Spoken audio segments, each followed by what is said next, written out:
Hey, I've got an unplanned video.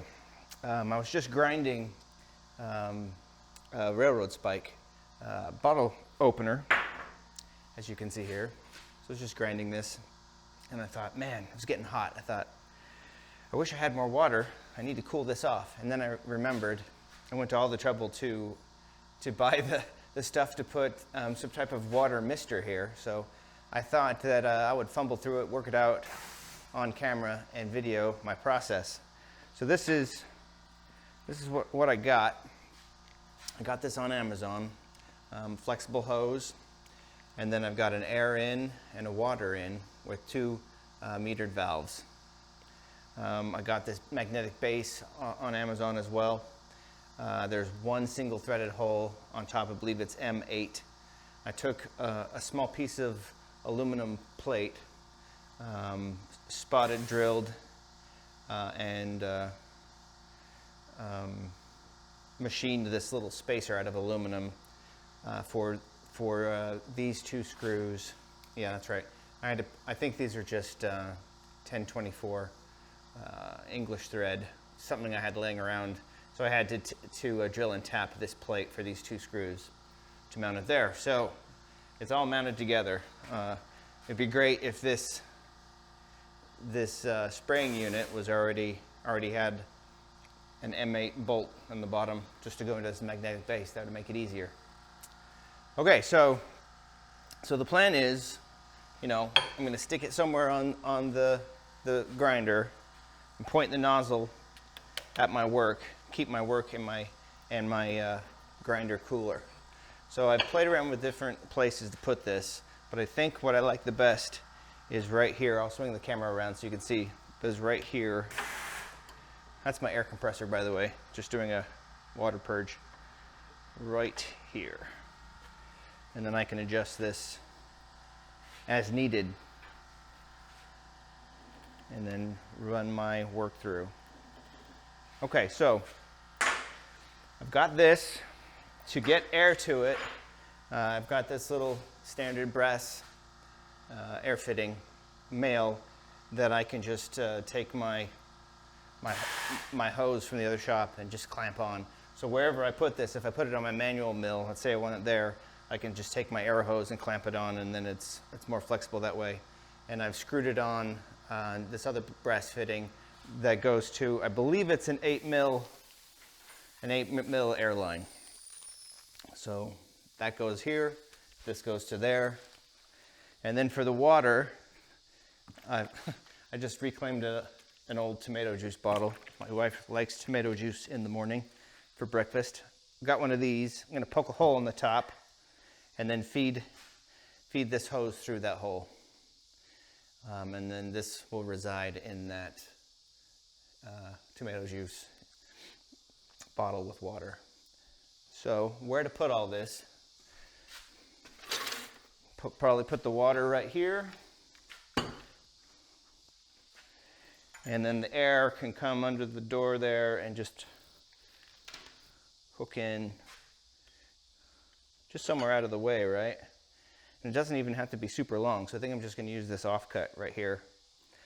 If I were to cut it, the kit I got came with these special cutters that line the hose up in this V, and then this razor blade cuts them at a square angle. Evidently, if you cut this and you don't, and your cut is not perpendicular with the hose, the axis of the hose, then you could get a small air leak. So, okay, so let me put all this in place, and I'll bring you back when I've got air and water running.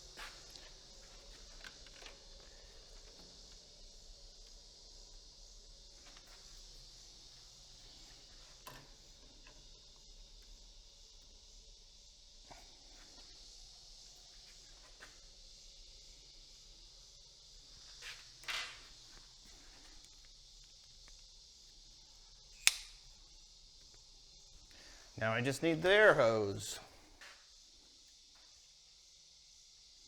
Okay, opening the valve.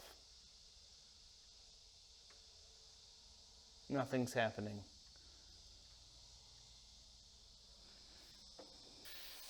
It's working. Let's add some water.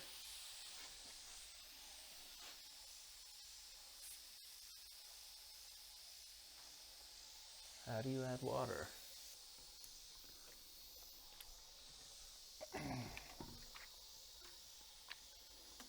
Okay, there's the water.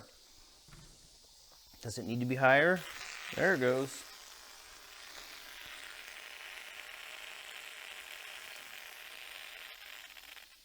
Okay, let me turn the pressure up.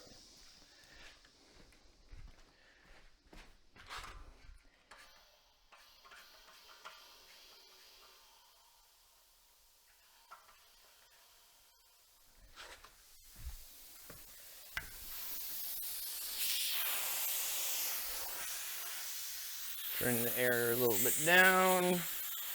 Turn the water on. Oh yeah. I don't know if you can see that or not.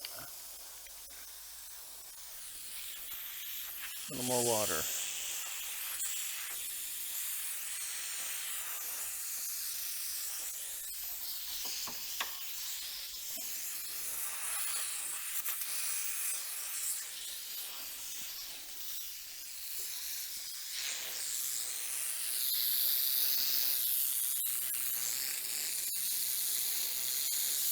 What do you guys think?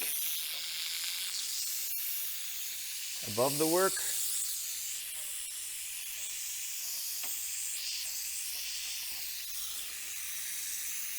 Just keep the belt wet? Is that the whole point? A lot of up talking going on here.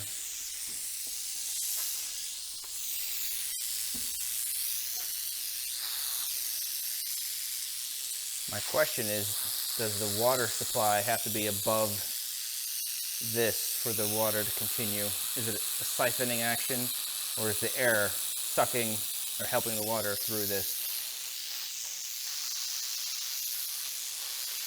Still going though.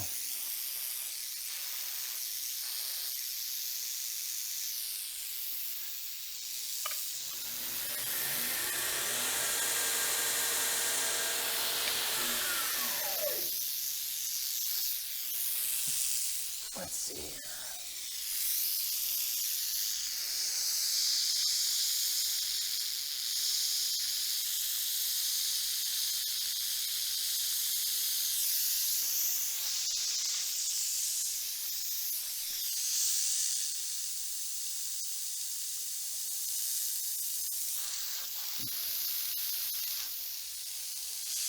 Trying to dial in how much water do you need.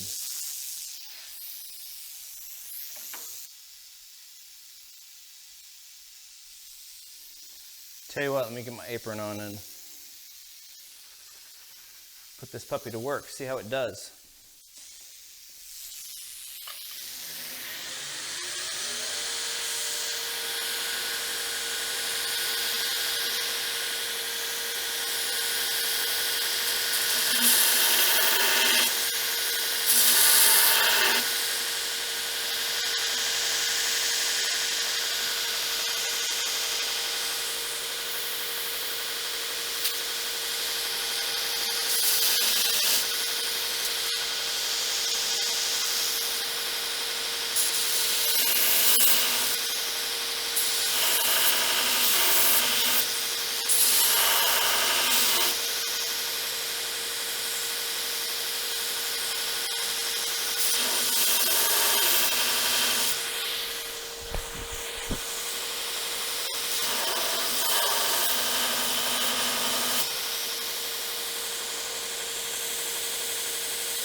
Okay, I'm gonna fiddle with the settings a little bit. It's a lot better, it's a lot cooler, it gets warm, but then it doesn't continue to get hot, if that makes any sense. It doesn't get hot.